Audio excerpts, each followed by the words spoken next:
Hello everyone, welcome to round 2, and BFZ could work. Doesn't really do a whole heck of a lot early game, but could work fine. And lead out with the Evolving Wilds, fetch a white. I'm also on the draw, which helps a lot. Yeah, probably just fetching a white with this. Drawing that island means I don't have to run out the Skyline Cascade too early, which is a good thing. Now I'll have Gideon's Reproach up for his first creature, so that'll be nice. If he had had one before I did. I mean, I'm going to play a Benthic Infiltrator next turn, so. Alright, so we're both blue-white. That's interesting. I mean, I'm splashing red, but if he has the counterspell to exile it, he does. Whatever. I don't care at that point. It's just whatevs. Oh, horribly awry. Okay, sure, he had that one. I was expecting the other one, but, you know, whichever way it works.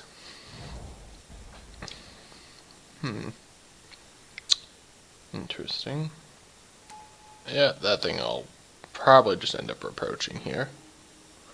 Or I could just play this guy who can block it and then leave me a guy behind. Which is nice. And still don't really need to play the Cascade just yet. I'll play it as my next land, I guess. I mean, why not?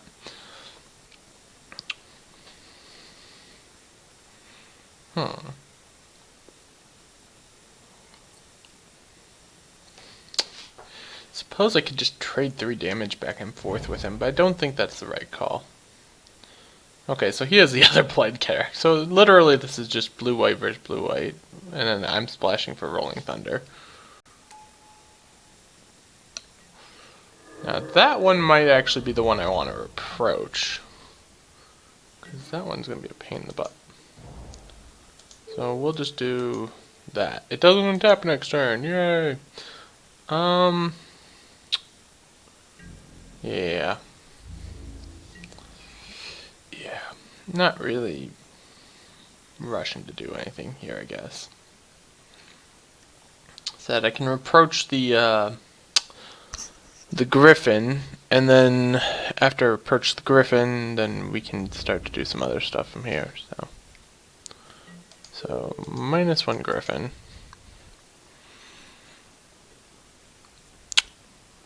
Boom. Okay. 1 flyer removed. That's a start.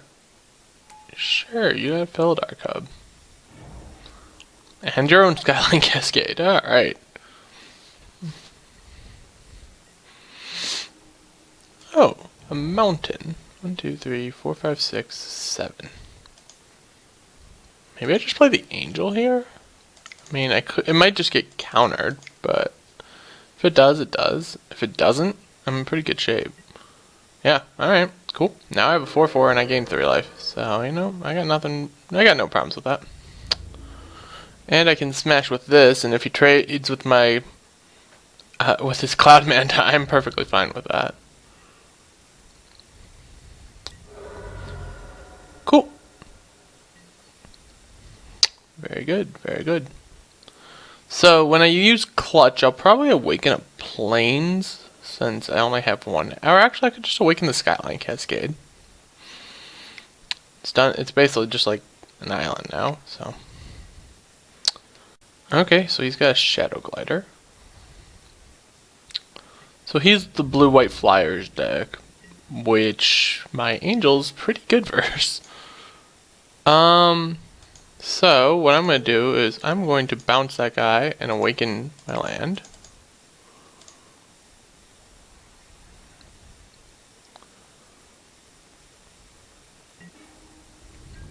Cool. And then I'm going to smash with all this stuff.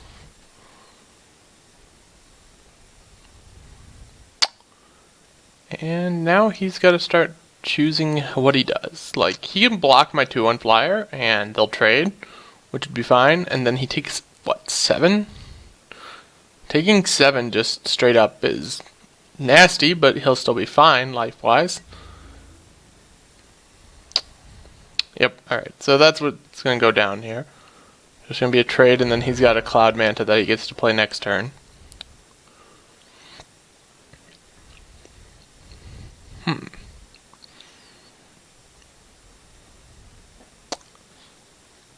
And if I draw a land, get to just slam Eldrazi Devastator onto the field. Or if he plays something bigger, I can just smite it. So I've got some good stuff coming up here. Actually, I don't have to draw a land to play the Eldrazi Devastator. I actually have 8 mana. So if he taps out, I might just jam the Eldrazi Devastator.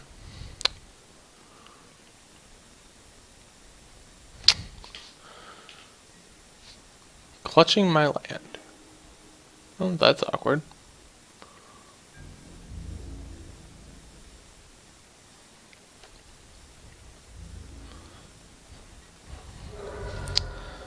It's kind of like what I did to my opponent in the last one. Oh, and then he's got another Skyline Cascade. Alright, I know there are a large number of those going around, so I guess that makes sense. So I can Skyline Cascade his Skyline Cascade? Sure, well, Skyline Cascade is Skyline Cascade. And then this is kind of awkward with that, so I'm just gonna pass. Because I really don't want to toss down a Tightening Coil as long as he has that Felidar Cub. Because, you know, it kind of blows up my Tightening Coils. Which is awkward.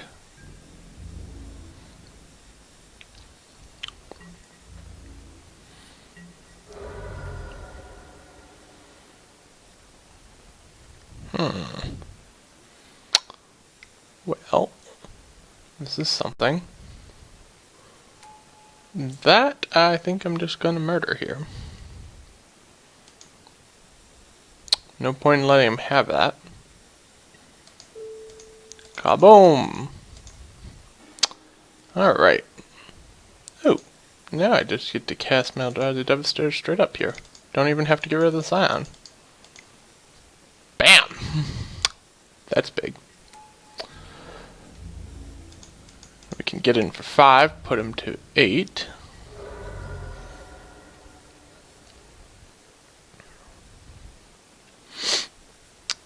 I have a feeling he might have to cash in his Blighted Cataract soon.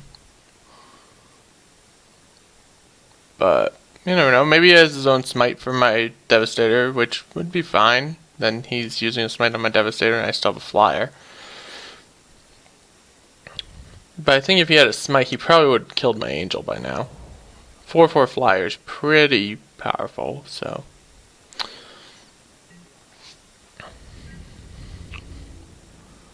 Alright.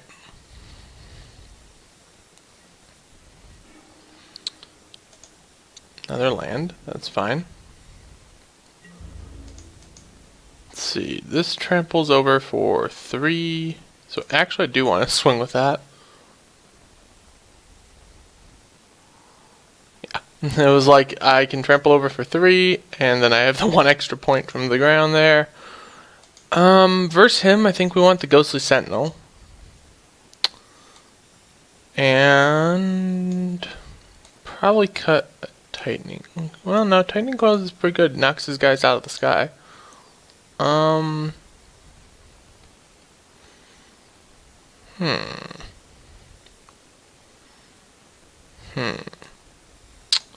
Maybe just cut like this Oracle of Dust. Or I can keep the Oracle of Dust and maybe cut like the Ondu Greathorn. Maybe like that. Let's try that. The Ondu Greathorn's pretty powerful, but I'd rather have the Oracle for getting those extra loots in if this game goes long. Which, it has the potential to go long, since it's blue-white versus blue-white splash red.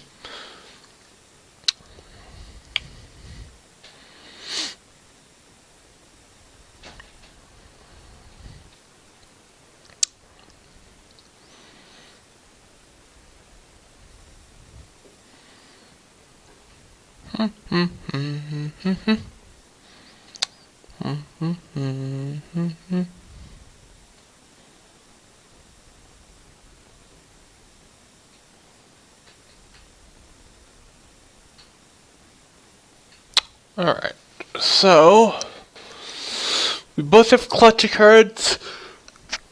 He has a Faladar Cub, he has Cloud Mantas, which I don't have, he has Shadow Gliders, which I don't have. Didn't really see a whole heck of a lot out of him. He has a Horribly Awry. Beyond that, he really doesn't have a whole lot that I know. Multiple Skyline Cascades. This is an interesting one. On the draw, I think I can keep this. Because if I draw a land, then this Evolving Wilds can fetch whatever other land I need. If I don't draw a land, still don't need to crack it for another turn because I don't have a 2-drop. So, gives me one more turn just to draw a land before I crack it. Sure, you got a Castigator. Ugh, that is awkward with the Rolling Thunder there. I think I'm gonna crack it for a red and hope for the best. I think that's what I'm gonna do. I'm gonna crack it for a red and hope for the best. So.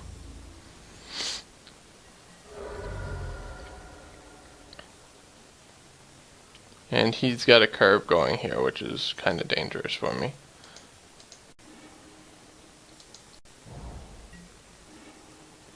That is the best, probably. That is what I was kind of hoping for.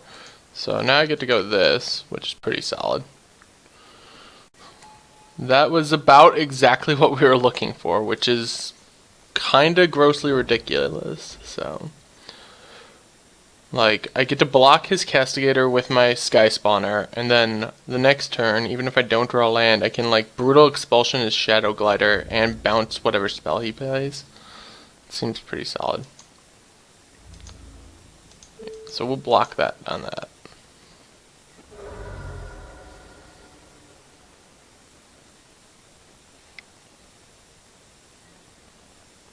Alright, that's annoying, but not the end of the world. Or Blade Whirl. Alright, so we're gonna pass. I'm gonna take 4 here, because he's not gonna cast anything pre-combat.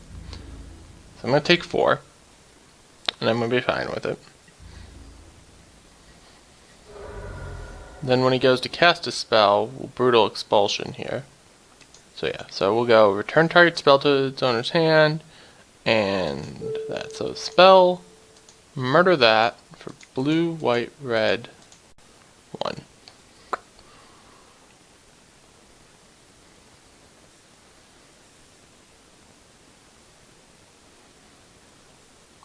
And that way, that does pretty solid job. Clutch of Currents. I think I'm going to... Since this doesn't actually work on his other guy, I'm just going to sheer drop this guy. Just clean up the field a bit.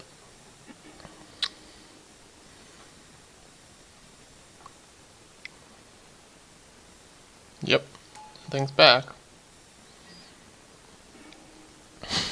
Still no lands for me, which is awkward. I think I'm going to go Blade Whirl and just bounce that thing again. So that way I can just keep buying myself some time here. F6. Neither of us is really doing a whole heck of a lot here. He's like, replay it. And I'm like, yep, it's back again.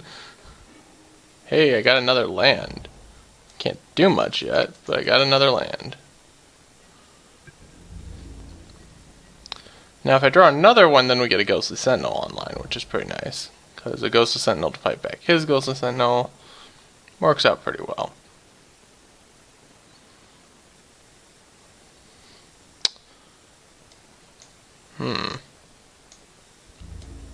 It's kind of weird how the mana is working on this, but... Yep, I'm at 8.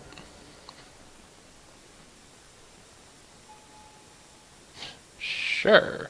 It's a lot of Ghostly Sentinels. And I did not draw land. which has me in a really awkward spot.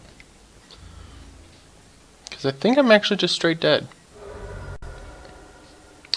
Yeah, actually I am just straight dead. Because what happens is he attacks, even if I can find a way to deal with one, then the other one hits me, and I just die. So, you know, that happens. I'm going to bring in the Felidar Cub versus him. And I don't really even know. Do I need to anticipate? Probably not. I was just having land problems that game. I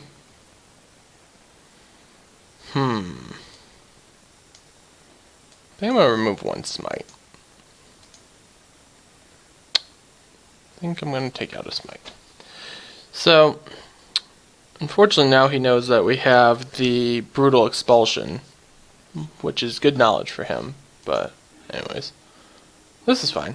It's got 3 lands, which is a good start, and it actually has all the colors. So, I can't complain there. It's got a guy. It's got a removal. It's got actually multiple removals.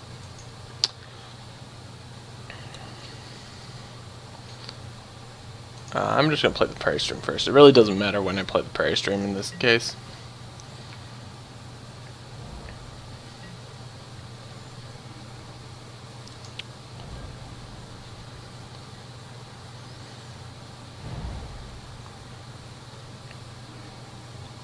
Alright, well, let's just drop the Sky Spawner. If he has Horribly Awry, he has Horribly Awry, whatever.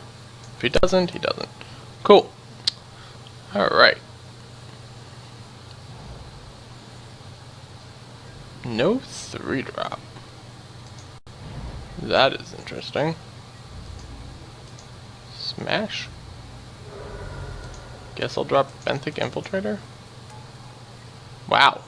No counterspell, no 3-drop. That is dangerous for him.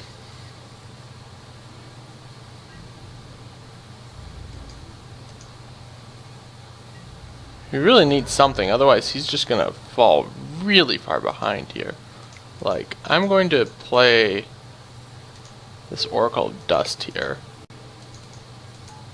And yeah, he's F6ing. So even if he goes Ghost of Sentinel here, I'm gonna clutch it. And then he's just going to be, well, yeah, I'm going to just clutch it. And then he's going to be in a lot of trouble. Oh, now I get to do clutch with Awaken? Dang. Doesn't matter that I don't get to attack with the Awakened land. It's still just the fact that I get to do both. Yeah, he's in a lot of trouble here. He just fell behind on the curve. That's the thing, with this deck, with this format, curving out is insane. I mean, with any format, curving out is great. But with this format in particular, curving out is insane. If you can curve out, you will win. If your opponent stalls and doesn't play anything for a while, they're just going to fall behind and die. Just kind of what my opponent's figuring out right here. So right now, he's like, I can block that, or I can just take it all and die. Okay, you can just take it all and die, that's fine. I mean, right now, if he taps out, he currently is looking at going to 1, but then I just play the Fire Mantle Mage and he dies. He doesn't know I have a Fire Mantle Mage to make him just die, but he does. It's gonna show right here. All my guys gain Menace, and end game.